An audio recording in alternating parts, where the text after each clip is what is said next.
बिस्मिल्लाहिर्रहमानिर्रहीम। नाज़रीन अस्सलाम वालेकुम। नाज़रीन, गुज़िश्ता कई दिनों से हम देख रहे हैं कि पाकिस्तान में जब से वो यूएन रिपोर्ट आई है जिसमें कहा भी गया है कि टीटीपी की जो मुख्तलिफ ग्रुप्स हैं जो वो इकट्ठे होते, तकरीबन 5 ग्रुप इकट्ठे हुए हैं, जिसका पाकिस्तान ने बहुत पहले उसकी तरफ इशारा किया था कि हिंदुस्तानी जो हाथ है उनके पीछे उनको इकट्ठा किया है। तब से हम देख रहे हैं कि गुज़िश्ता हफ्ते 10 दिन से पाकिस्तान में तशद्दुद के वाक़यात में इजाफा हो रहा है। लास्ट हमने देखा है जो चंद दिन पहले कि जनूबी वज़ीरिस्तान में, यूजुअली जनूबी वज़ीरिस्तान कंपैरेटिवली एक पुरअमन इलाका था, वहाँ पे सिक्योरिटी के चेक पोस्ट पे 10 दहशतगर्दों ने हमला किया, जिसमें हमारे 4 जो जवान हैं वो शहीद हुए। उसने वतन की मिट्टी की जान कुर्बान कर दी और रिटेलिएशन में 4 जो दहशतगर्द थे उनको भी मारा गया और बाकी 6 जो थे रिपोर्ट्स के मुताबिक वो वहाँ से एस्केप कर गए। ये ज़्यादातर ये इलाका जो है ये महसूद का इलाका है, मकीन के इलाके में ये चेक पोस्ट वाक़ था। उसके साथ ही हमने देखा कि शमाली वज़ीरिस्तान में भी जहाँ पे जो देगान दत्ताखेल तहसील का जो इलाका है वहाँ पे भी दहशतगर्दों ने जो अटैक किया था, एक सिक्योरिटी चेक पोस्ट पे कोशिश की थी लेकिन उसको रिपल्स किया गया था और दहशतगर्द भागने में कामयाब हो गए थे, जिनके लिए सर्च ऑपरेशन भी किया था। इसी तरह इसी हफ्ते हमने देखा कि बाजाउड़ में एक वाक़या हुआ था, 4 मंग में भी सिक्योरिटी चेक पोस्ट पे अटैक करने की कोशिश की गई थी जिसको नाकाम बनाया गया था और वहाँ पे न सिर्फ हमला नाकाम बना दिया गया बल्कि उनके कब्जे से जो उनके जो खुफिया जो एरिया थे, सेल्स थे, वहाँ से काफ़ी तादाद में असलहा गोला बारूद जो है बरामद किया गया था। एक और जो अंदोखनाक अफसोसनाक वाक़या हुआ था वो बाजाउड़ में बॉर्डर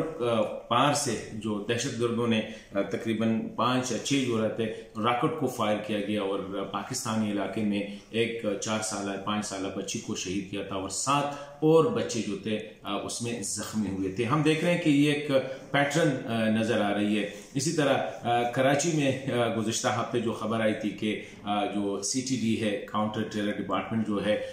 उनने ये दावा किया था कि रा और इंडियस के 5 जो उनके एजेंट्स थे उनको उन पे उनका एक वो हुआ था ऑपरेशन के दौरान, उनमें एक जो है जो उनका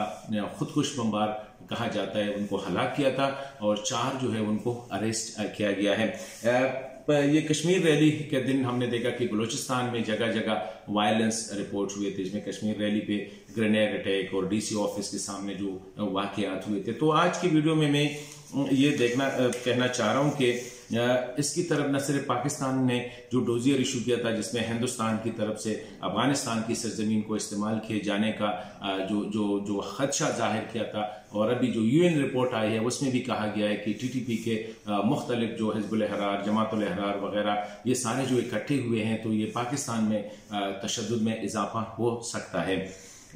ये जो सूरत हाल है मैं समझता हूँ कि बावजूद पाकिस्तान की कोशिशों से अफगानिस्तान में अमन, और इसलिए अफगानिस्तान में अमन ज़रूरी है ताकि वहाँ पे जो वो दहशतगर्द ग्रुप जो पाकिस्तान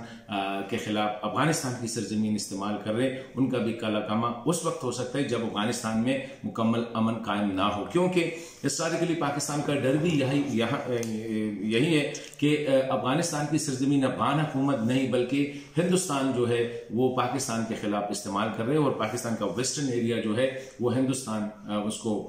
उस वहाँ के हालात को ख़राब करने के लिए अफगानिस्तान में दहशतगर्दों को न सिर्फ रख रहा है उनको फाइनेंस भी कर रहा है। तो ये सूरत हाल है और मैं एक और इशू की तरफ इशारा कर रहा हूँ कि हमारी बड़ी बदकिस्मती है कि दहशतगर्दों की तरफ से मुसलसल हमले और में हमारे जवान भी शहीद हो रहे हैं, हमारे बच्चे भी शहीद हो रहे हैं। लेकिन ओवरऑल अगर हम देखें तो जब कोई ऐसा वाक़या हो जाता है समटाइम ऐसे ग्रुप्स भी विद इन पाकिस्तान में है कि अभी तक मैंने सोशल मीडिया पे इन बच्चों के हवाले से ना उनकी तस्वीरें शेयर की गई कि क्योंकि वो अफगानिस्तान से आए हुए रॉकेट्स या अफगानिस्तान से आए हुए दहशतगर्दों के हाथों जो है उनको मारा गया। तो हमारे यहाँ भी कुछ टोले ऐसे होते हैं कि उनको इस बारे में किसी ने न सोशल मीडिया पे न जनरल मीडिया पे कि ये लोग जो है पाकिस्तानी बच्चों को किस तरह पाकिस्तानी जवानों को शहीद कर रहे हैं। लेकिन समटाइम ये होता है कि अगर दूसरी साइड पे तो यहाँ से लोग जो है उनको ज्यादा बढ़ा चढ़ा के, तो ये सारा मैं समझता हूँ कि एक साइड पे पाकिस्तान के खिलाफ स्पेशली हमारे जो पुराने ट्राइबल एरियाज थे वहां पे एक प्रोपेगेंडा भी इस्तेमाल हो रहा है, हार्ड पावर भी यूज हो रहा है, मतलब कि वहां पे रॉकेट्स अटैक, दहशतगर्दों के हमले, सिविलियन को भी शहीद किया जा रहा है, फोर्सेस के जवानों को भी शहीद किया जा रहा है। साथ साथ जो है वहां पे जो सॉफ्ट वो है टूल्स है जैसे कि प्रोपेगेंडा, उसको भी इस्तेमाल किया जा रहा है। तो आज की वीडियो में मैं ये कहना चाह रहा था कि we need to be vigilant. अगर हार्ड साइड पे हमने विजिलेंट होना है, फोर्सेस को विजिलेंट करना है, तो सॉफ्ट साइड पे भी अवाम को ये बताना है कि प्रोपेगेंडा से भी हमें बचना होगा, क्योंकि अब दुश्मन जो है न सिर्फ गोली से वार कर रहा है बल्कि साथ साथ वो जो है प्रोपेगेंडा टूल्स को भी इस्तेमाल कर रहे हैं।